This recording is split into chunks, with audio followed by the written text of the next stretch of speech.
Sepanjang saya menangani kasus-kasus anak yang bermasalah, misalnya tanda petik, sebenarnya si para psikolog itu pun akan meminta orang tuanya terlibat.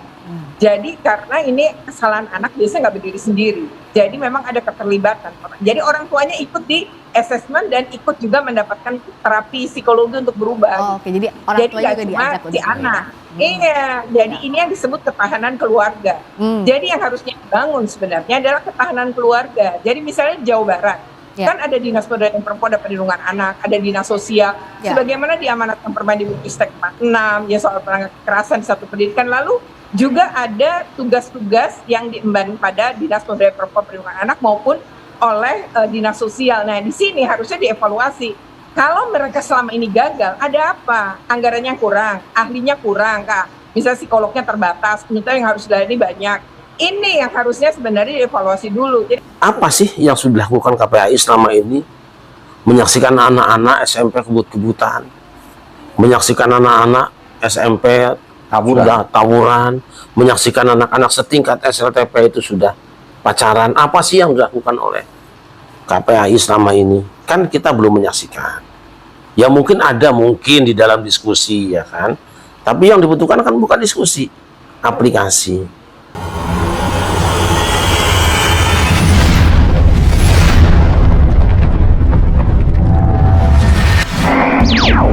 Assalamualaikum warahmatullahi wabarakatuh. Waalaikumsalam warahmatullahi wabarakatuh. Bismillahirrahmanirrahim. Alhamdulillahirrahmanirrahim. Pemirsa pada Soka TV dimanapun Anda berada, alhamdulillah pada hari ini saya kembali bersama Ketua Umum Padepokan Dakwah Kalijaga ingin membicarakan atau membahas salah satu kebijakan KDM Kang Deddy Mulyadi, yaitu tentang menitipkan siswa atau anak-anak sekolah yang bermasalah di barak militer. Ini menuai kontroversi. Gimana tanggapan Abi tentang kebijakan ini, Abi? Bismillahirrahmanirrahim.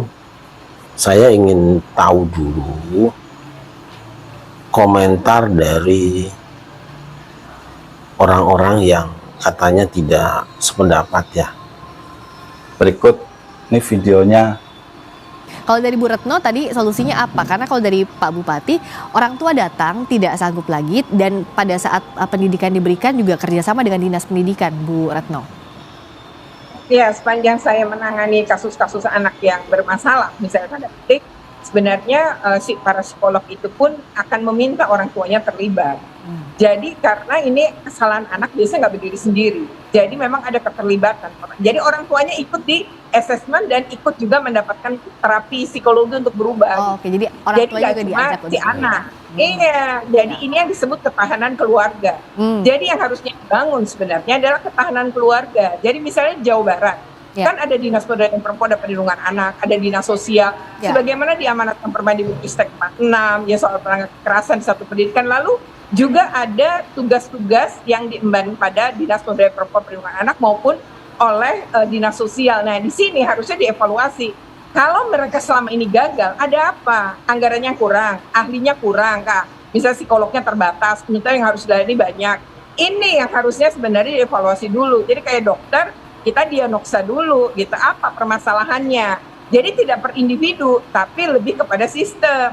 Apa yang sudah dilakukan oleh pemerintah daerah, ini harusnya evaluasi dulu. Lalu yang kedua, saya sepakat dengan Pak Ferdi, sebenarnya tugas dan fungsinya milik tentara itu apa? Ya, lalu kemudian di dalam Undang-Undang Sidiknas saya dapat tugas pendidikan kan hanya Kemenak dan Kemendikbud, gitu kan, Kementerian Pendidikan yang disebut.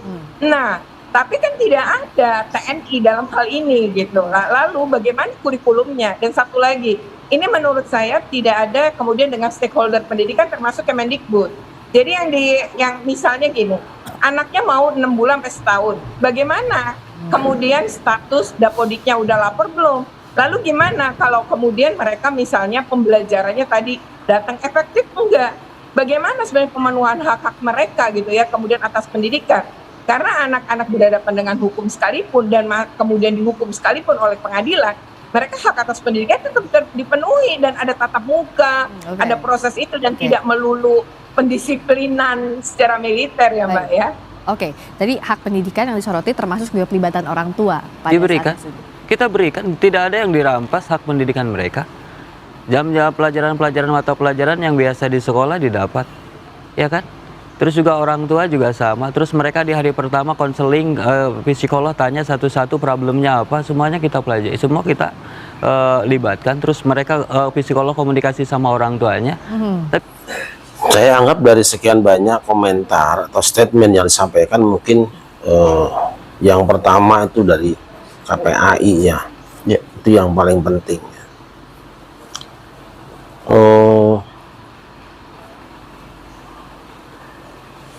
Keberadaan KPAI itu mulai dipertanyakan hari ini. Mengapa? Kalau kita melihat gajinya ini, gaji ketua KPAI itu kalau tidak salah 26 juta. Wakilnya 24 juta dan setiap anggota 21 juta. Itu per bulan, ya. Belum lagi tunjangan-tunjangan lainnya. Artinya biaya ini, uang negara atau uang rakyat itu cukup banyak digunakan untuk membiayai kehidupan organisasi ini, wadah ini, komisi ini lah. Wajar jika kemudian masyarakat mulai bertanya-tanya apa yang selama ini telah dilakukan untuk kepentingan bangsa dan negara kaitannya dengan anak. Lah, kalau saja yang dimaknai dengan perlindungan anak itu adalah menjaga anak-anak agar supaya tidak terjatuh dalam perilaku yang tidak baik, atau anak-anak tidak diperlakukan dengan baik, dan itu dilakukan dengan benar, di mana KPAI mengerahkan pasukannya turun ke masyarakat, tidak sekedar mendengar laporan di kantor, niscaya akan lain hasilnya. KPAI sudah cukup lama berdiri, tapi anak-anak yang jadi korban dan anak-anak yang memakan korban itu tidak kunjung berkurang. Wajar jika kemudian masyarakat banyak mempertanyakan. Nah, apa sih yang sudah dilakukan KPAI selama ini? Menyaksikan anak-anak SMP kebut-kebutan, menyaksikan anak-anak SMP sudah tawuran, menyaksikan anak-anak setingkat SLTP itu sudah pacaran. Apa sih yang dilakukan oleh KPAI selama ini? Kan kita belum menyaksikan. Ya mungkin ada, mungkin di dalam diskusi, ya kan. Tapi yang dibutuhkan kan bukan diskusi, aplikasi. Nah, melihat dan menyaksikan keadaan ini, muncul pikiran kita, bisa jadi ada tempat-tempat atau lembaga-lembaga atau orang-orang yang sebetulnya lebih dalam tanda petik berguna dibandingkan KPAI dalam rangka menyelamatkan anak-anak dari menjadi korban kejahatan, dari melakukan kejahatan. Guru TPA misalnya, guru TPQ, guru taman kanak-kanak, gitu. Guru di PAUD, guru di kelompok bermain, itu kan jauh lebih berguna dalam rangka menangkal mereka, anak-anak kita, dari keburukan-keburukan yang menimpa mereka dan dilakukan oleh mereka. Nah, tapi bandingkan gajinya. Berapa sekarang gaji guru TPQ? Paling cuma 500.000. Dengan hasil yang begitu hebat, anak-anak bukan sekedar diajari sopan pada orang tua, tapi juga hormat pada orang lain juga, saling kasih sayang. Produknya jelas ya. Produknya jelas, karyanya jelas. Coba dengan KPAI sekarang apa karyanya? Ini dari survei ya, izin. Survei menunjukkan bahwa dari setengah remaja Indonesia itu mengalami kekerasan sepanjang hidupnya. Jadi 8.000 kasus. Jadi dari tahun ke tahun didirikan KPAI itu malah meningkat. Dari data ini BPS ya, biar kekerasan anak ini paling tinggi, tawuran, bolos sekolah dan lain-lain. Dari data itu kan kelihatan ya, Bi. Iya. Pondok-pondok pesantren, tempat-tempat ngaji itu kan jauh lebih berperan. Tapi penghargaan negara atau kita lah selama ini terhadap mereka apa? Gitu. Nah, juga lembaga pendidikan kita banyak yang gagal mendidik anak-anak menjadi berperilaku baik. Karena apa?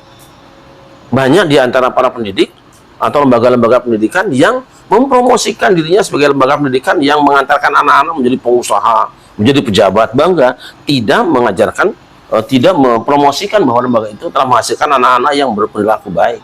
Jadi orang digoda untuk terus cina materi, ubudunya dan lain sebagainya. Dan anak-anak diajari berani, diajari untuk sering banyak berbicara. Itu kan sebenarnya kebiasaan yang kurang baik kalau dalam pengertian yang selama ini kita pahami. Nah, menyaksikan kenyataan ini, lembaga pendidikan, kemudian lingkungan, tidak bisa membentuk anak-anak berkarakteristik baik. Sekolahan juga, di mana anak-anak sekolah sekarang kan mewah-mewahan, bergaya-gaya. Maka KDM punya resepnya. Menurut saya resep yang benar. Setuju, Kiai. Memperbaiki anak ini tidak akan berhasil mengadakan KPAI. Memperbaiki generasi kita tidak cukup dengan mengadakan pada sekolah-sekolah itu. Nyatanya yang nakal juga anak-anak sekolah. Ya kan, yang tawuran juga anak-anak sekolah.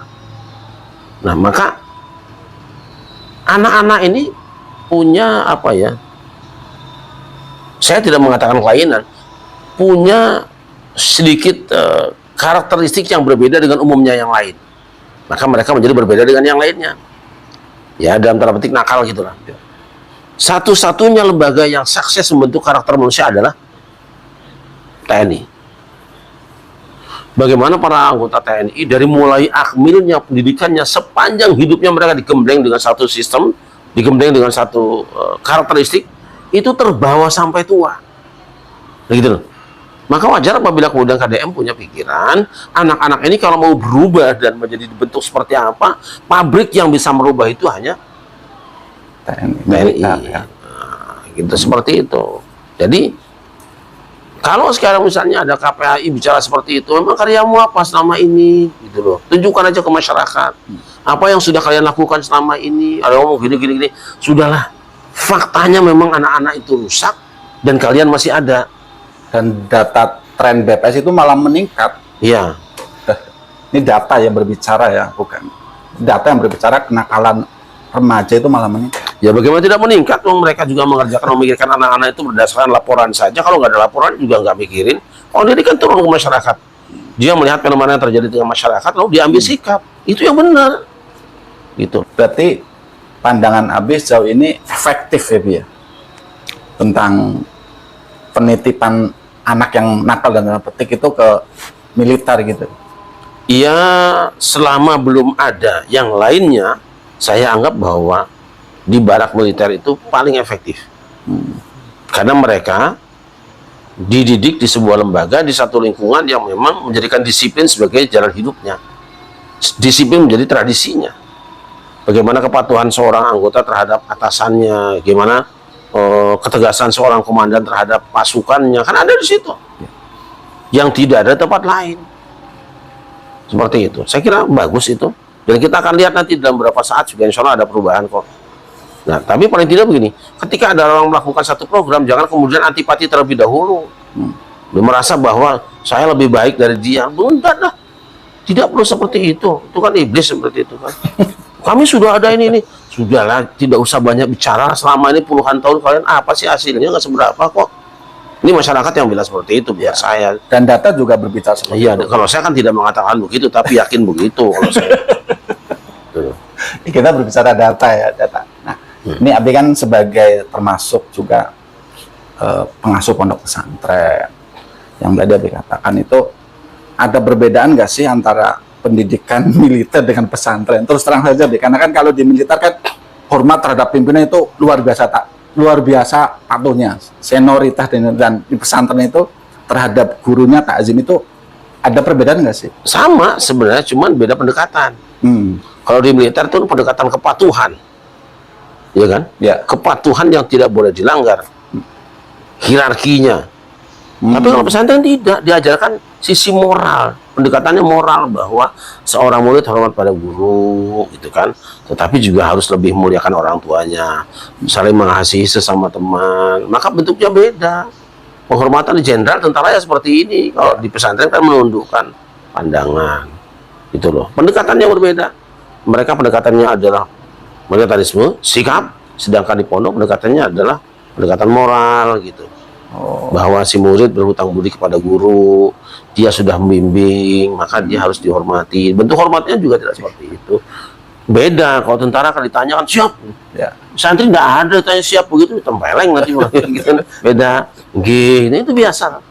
Tapi intinya adalah bahwa pelajaran budi pekerti atau sopan santun sama militer maupun santri. Makanya dua lembaga pendidikan ini telah menghasilkan orang-orang yang memang punya ketegasan dan punya tata krama, gitu. Nah, betul maksud saya itu seandainya militer dan pesantren itu berdampingan betapa indahnya seperti itu. Iya, makanya kan saya pernah bilang bahwa Nusantara itu ya nasionalisme, ulama, santri, dan tentara. Gitu. Nusantara, nasionalisme, ulama, santri, dan tentara. Luar biasa, berarti sudah diterapkan ini. Nah, tapi kaitannya dengan ini kan kontroversi ya, Bia. Ini masih suatu kebijakan yang diambil katakanlah sepihak oleh gubernur. Sedangkan kita berbicara negara demokrasi kan ada anggota DPRD, apalagi DPR kemarin yang salah satu komisi 10 yang membawainya itu nggak terima itu. Alah, memang DPR punya akhlak, mereka nggak punya kan? Siapa DPR yang punya akhlak coba? Mereka tuh orang-orang yang punya adab. Ketika mau dipilih, pingin dipilih, mereka begitu sopan dengan masyarakat. Dikunjungi semua orang, diminta restu semua orang. Bahkan dikasih duit semua orang. Tapi ketika jadi anggota DPR, minta dihormati orang. Kalau tidak disebut dengan yang terhormat, yang mulia, diundang saja susah, ditemui orang aja susah. Itu loh. Mereka tidak pernah berpikir tentang negaranya kok. Kalau memang mereka memikirkan negaranya, anggota DPR mesti turun ke masyarakat. Mereka bukan wakil rakyat, kok wakil partai. Wakil partai. Makanya ketika ada orang yang menyalahi konsep partainya, kebijakan partainya, itu dianggap sebagai pengkhianat. Ya itu ya aslinya ya partainya itu yang pengkhianat sebetulnya. Betul. Masya Allah. Dia tuh kurang apa sekarang misalnya Jokowi jadi presiden yang dia patuhi konstitusi, tapi dianggap berseberangan dengan orang partai. Dia udah berkhianat. Lu tidak. Anda yang ngajak presiden berkhianat kepada negara. Itu begitu sudah jadi presiden, jadi bupati, jadi gubernur, jadi lurah sekalipun, maka tinggalkan baju partainya. Dia sudah milik baju merah putih, gitu loh. Lepas pinnya ya, Bia? Iya, lepas pinnya. Gitu loh. Jadi tidak usah ngomong DPR lah. Kita nggak punya harapan lagi lah. Nah, kaitannya dengan ya entah ada sanggupannya atau tidak. Ini dengan kebijakan ini dari sosok gubernur, ini menurut pandangan Abi itu lebih baik kebijakan dulu yang diambil atau kajian dulu, Abi? Kebijakan dulu, karena apa? Karena Gubernur Deddy Mulyadi itu sudah lama mengkaji dan pengalaman hidup. Beda dengan mereka tuh wakil rakyat tuh mengkaji itu ketika baru diangkat masalahnya, dicari dulu. Ini pengalaman hidup yang sudah berjalan puluhan tahun lamanya. Dia hidup di tengah masyarakat, menjadi orang kecil biasa, orang biasa, sampai naik menjadi bupati, DPR, kemudian kembali menjadi gubernur. Itu pengalamannya panjang, hidupnya dengan masyarakat, kita tahu, dekat dengan semua orang. Maka referensi yang dia baca itu sudah cukup. Nah, sedangkan DPR kan baru mau ngomong besok. Kalau gini gimana? Baru kalau-kalau. Ya. Kita tidak usah bicara dengan orang yang kalau-kalau, yang kerjanya cuma tidur. Bagaimana kan urus rakyat, wakil rakyat tinggalnya satu komplek di situ. Gitu. Itu bukan wakil rakyat, itu wakil komplek. Berarti kebijakan dulu baru kajian. Iya. Itu sudah kajian sebetulnya. Boleh dikaji, tapi jangan coba-coba mengkaji fakta. Ya. Gitu. Sekarang masalah sudah ada terus-terusan. Kenapa masih baru ngomong sekarang? Kemarin kerjamu apa aja? Apa cuma sibuk mikirin bagaimana kunjungan kan. Bagaimanapun juga kebijakan KDM ini akan menjadi kebijakan yang menggelinding terus, dan seluruh masyarakat tertuju matanya, pandangannya ke sana, dan menginginkan semua daerah punya gubernur seperti itu. Itu satu anugerah lah ya. Malah ada orang yang ganjil-ganjil biasa aja lah. Sekarang KPAI ngomongin itu soal siapa? Anak yang katanya apa namanya? Protes itu bukan anak-anak, itu remaja. Sudah dewasa, maksudnya dewasa. Jadi harus dibedakan ya kalau ngomong itu. Makanya konsep Islam apa sih? Ud'u ila rabbika ila sabil rabbika bil hikmah. Mengajak orang lain kepada kebaikan itu pertama dengan hikmah, sesuaikan dengan usianya, kondisinya, sesuaikan dengan profesinya gitu loh. Itu hikmah. Yang kedua mau'izah hasanah, dengan perbicaraan yang baik gitu. Nah, tapi kalau orang-orang yang ketiga ini yang sudah ngeyel, sudah dewasa, sudah punya ilmu, sudah tamat SMA, tapi bawel, wajadilhum. Mulai dengan bahasa berdebat, boleh didebat dia, bukan dielus-elus terus. Oh, sampai nenek-nenek dilus terus gimana? Selesai. Itu loh. Jadi jangan sok jadi pahlawan lah, bela orang lah, realitas aja lah, realitasnya aja, realistis lah ya. Berarti itu yang tadi sudah disebut habis, siapa? Aura itu udah bukan kategori anak, dan KDM berhak mendebat itu ya, Bi. Kalau KPAI tidak bisa membedakan mana anak mana dewasa, nggak usah jadi KPAI. Loh, terus dia bicara seperti itu. Kalau bukan anak-anak, bukan duniamu, bukan urusanmu. Kan kamu urusan anak-anak. Ya. Iya? Ya. Iya. Ya Kalau udah. sudah bukan anak-anak, bukan urusanmu. Kalau kamu ikut campur, udah kamu yang salah. Gitu loh. Ya, itulah ironisnya banyak komisi-komisi di Indonesia yang memang akhirnya menghambat ada orang pemimpin daerah yang pengen memajukan daerahnya, tapi terhambat oleh kebijakan bukan kebijakan ya, kebijakan seperti itu. Bagaimana, Bu? Kalau saya sih sebenarnya tidak setuju ada masa komisi, ngapain juga lah. Sekarang misalnya KPAI, karena udah ada pendidikan dari TK sampai perguruan tinggi, itu kan didik anak juga. Itu loh. Kalau misalnya ada kasus berhubungan dengan orang lain dikriminalisasi, kan ada polisi di situ. Ini malah tumpang tindih ya, Bu. Tumpang tindih. Ini ada KPAI, ada Kementerian Perlindungan Pemberdayaan Anak, itu Tumpang tindih. belum lagi Komnas HAM, Bi, berbicara, Bi. Iya. Hak anak dihilangkan ini isunya oleh Kang Deddy gitu. Jadi hak anak untuk berbicara itu dihilangkan. Alah, kurang kerjaan orang itu. Orang nggak ada kerjaannya kok, kerjanya cuma ngeritik orang, nyerang orang, nyalahkan orang. Ngapain dia ada ini kayak gitu? Duit negara dihabis-habisin buat yang kayak gitu. Pulang aja ke rumah, urusan anakmu, urusan rumah tanggamu, bukan urusin negara. Nggak ada kerjaan sih. Dicari-cari saja terus. Yang penting bisa ngomong, besok ngomong apa kira-kira yang diomongin gitu. Ada aja terus. Memang orang pengennya cuma speak up, ngomong aja. Kerjaan nggak ada, kesibukan nggak ada, fungsi nggak ada. Jadi akhirnya fungsinya cuma ngomong tok, dan itu sudah dianggap berjasa. Negara ini nggak akan selesai dengan kebisingan seperti itu, nggak ada. Nggak selesai. Biarkan orang bekerja, tonton saja. Gitu loh. Saya kira Kang Deddy jalan terus. Jadi kebijakan bisa diambil Kang Deddy terus, Bi. Jalan terus. Gak usah melalui kajian. Nah, usah ngapain kajian? Dia udah pengalaman banyak kok. Yang mau mengkaji ini orang nggak punya pengalaman hidup di masyarakat. Cuma pengalaman baca buku, debat dengan temannya sendiri, pengalaman ngatur gaji, paling itu doang kok. Paling reposisi, gitu kan? Rapat tahunan anggota yang menghabiskan biaya negara itu loh. Yang kayak gitu mau diurus nggak usah. KDM sudah turun di masyarakat, hidup dengan masyarakat, berpengalaman memimpin mereka, jadi wakil rakyat mereka juga beliau turun, itu yang dihargai. Jangan ikut-ikutan orang yang nggak jelas itu loh. Tapi berbicara ini tokoh yang punya kewenangan, Bi, kayak ketua DPRD Jawa Barat itu bilang harus dikaji dulu setiap. Ya sudah, kalau gitu DPRD-nya turun aja. Ngapain belum tahu masalah gini hari? Mau jadi DPRD itu cuma mau duduk, tahu dapat fasilitas, dapat gaji.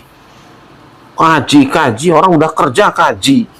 Tahu lah, kita juga ada rapat apa namanya, rapat panitia, ada rapat apa pansus segala macam nanti, ya kan? Oh, rapat, ada duitnya kan? Ya. Udah ngomong aja.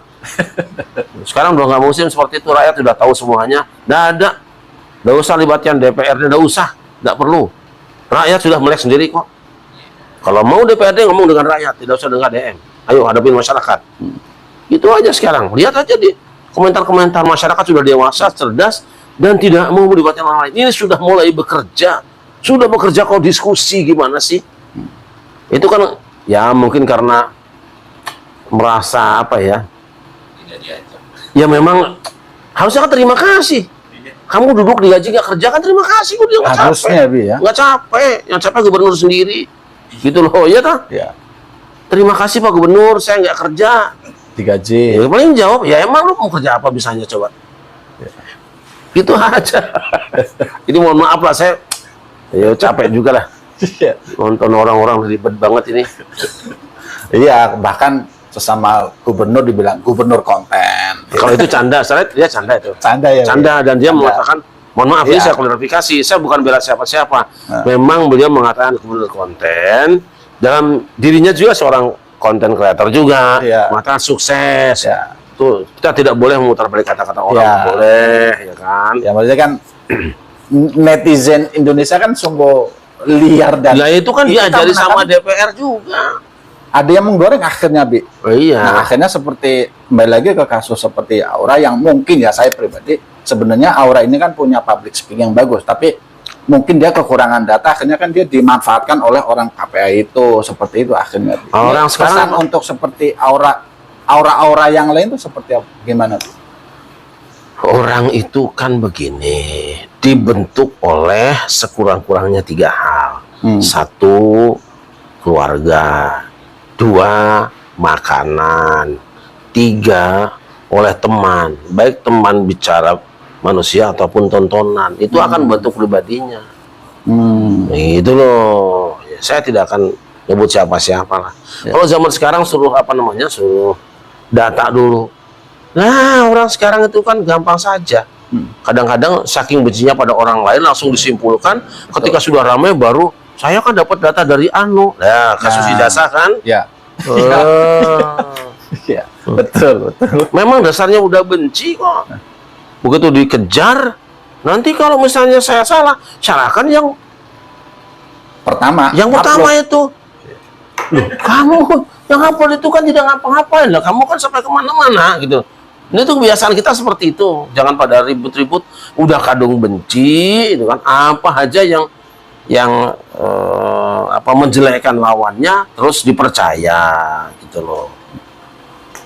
Nah, terus sikap yang baik kita mengkritik pimpinan. Misalkan dalam tanda petik adalah kesal, pastilah seorang ada yang pasti yang namanya manusia pasti kebijakan Dia ada. tahu kapasitasnya lah. Tahu kapasitasnya. Cara mengkritik yang baik itu bagaimana? Ada Mengkritik tempatnya, ada mekanismenya. Negara sudah menyiapkan juga kan. Kalau menyaksikan kemungkaran, wali goyo biadihi, pakai tangannya. Tapi bukan dipukuli. Pakai tangan itu artinya apa? Kebijakan. Kamu ikut menentukan kebijakan di situ. Artinya kalau bukan orang yang di situ nggak usah ikut bicara. Ya kan? Yang kedua, belisanihi dengan lidahnya, dengan mulutnya bicara. Bicara itu bukan di muka umum, temui orangnya. Kalau di muka umum menyebutkan kesalahan orang yang belum diklarifikasi, itu ghibah namanya. Nggak boleh. Gitu loh. Nah, yang ketiga orang awam yang tidak pandai bertutur kata, tidak juga punya kesempatan untuk bisa berdialog dengan yang dikritisi. Cukup kita mengingkari dalam batin, doakan dia supaya baik. Bukan didoakan malah celaka. Rusaklah rumah tangganya, berikan penyakit selamanya. Bukan, itu bukan orang Islam seperti itu. Bukan disumpahin gitu loh. Itu yang terjadi bilangnya ini mengkritik kok dibungkam seperti itu. Nah, Nah, itu kan sudah kebingungan sendiri. Kritik kok ngomong di mana-mana gitu loh. Kritik kok ngejelek-jelekin, kritik kok menghina gitu loh. Udahlah, ngaku aja. Kamu ambil datanya baru yang intip-intip aja. Terlepas ini soal benar atau tidaknya, tapi kelakuan mereka di mana-mana bikin gerakan itu dan ini, menyimpulkan bahwa ini tidak benar. sebelum klarifikasi itu jelas penghinaan. Itu penghinaan kok, pasalnya penghinaan. Rakyat tahu lah. Tidak usah diputar-putar dengan kata-katamu yang makin memperburuk dosamu aja, banyak dosamu. Itu aja. Ini zamannya sudah zaman tidak mau klarifikasi. Nggak ada sulitnya. Pemerintah salah ya, ikutlah ngambil kebijakan.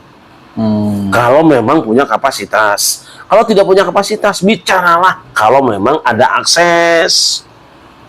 Bukan di luar bicaranya. Ngomongin tentang si A, tapi ngomongnya kepada si B. Gimana sih? Itu membicarakan aib orang. Nah, kecuali kalau orang itu melakukan kejahatannya terang-terangan. Di muka umum, menyerang pejabat misalnya kan. Nah, itu sih boleh diomongin. Gitu loh.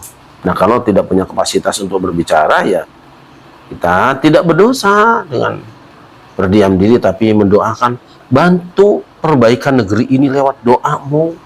Gitu loh. Ada yang membantu perbaikan lewat sistemnya karena ada kapasitas, ada yang lewat kedekatannya karena kesempatan bertemu ada. Kalau tidak, bantu perbaikan ini dengan doamu. Jangan dianggap kecil. Gitu loh. Orang penegak hukum bukan. Ya kan, cuma sekedar katanya ahli. Ahli juga salah juga kan. Ya mareni. Nah, ini kita kembali ke masalah tadi yang pendidik anak. Itu juga kan anak-anak dididik lewat perilaku mereka ini. Ya. Orang sembarangan bicara, menjelek-jelek, mengolok-olok pemimpinnya. Masya Allah. Akhirnya kan anak-anak kecil niru dia. Betul. Berani bicara di muka umum, melawan kebijakan pemimpinnya. Barzil nggak tahu apa-apa, coba. Berarti yang menyebarkan pembicaraan seperti itu, nggak tahu kapasitas, itu termasuk dosa atau gimana? Oh iya, dosa. Masya Allah. Asik. Allah. Asik. Jadi kita mintalah, syukur sih kalau komisi dibuang aja deh, ngotor-ngotori aja ya. Kalau mau efisiensi harusnya komisi itu dibubarkan ya, bubarkan saja. Tumpang tindih, orang lagi kerja ini nyari kesalahan terus ya kan. Memberikan masukan juga tidak ya. Jadi masyarakat diobok-obok terus nih, supaya sering membenci, supaya mencaci pemimpinnya, diobok-obok terus. Termasuk komisi fatwa MUI ya, Bu ya. Nah ya, MUI kan fatwanya paling-paling soal kapan mulai puasa. Itu kan bagaimana hukumnya pemilu, terus ya menasihati masyarakat agar jangan anarkis. Nggak ngomong juga udah ngerti yang begitu mah. Gitu lah. Pokoknya pendidikan agama harus diperkuat di sekolahan, udah tahu semua ngomong kayak gitu mah. Ngapain juga kudu rapat MUI lah. Nggak perlu rapat ya? Nggak usah, semua aja ngomong sekalian situ. Gitu, nggak usah pakai merek-merek, ngabisin biaya aja.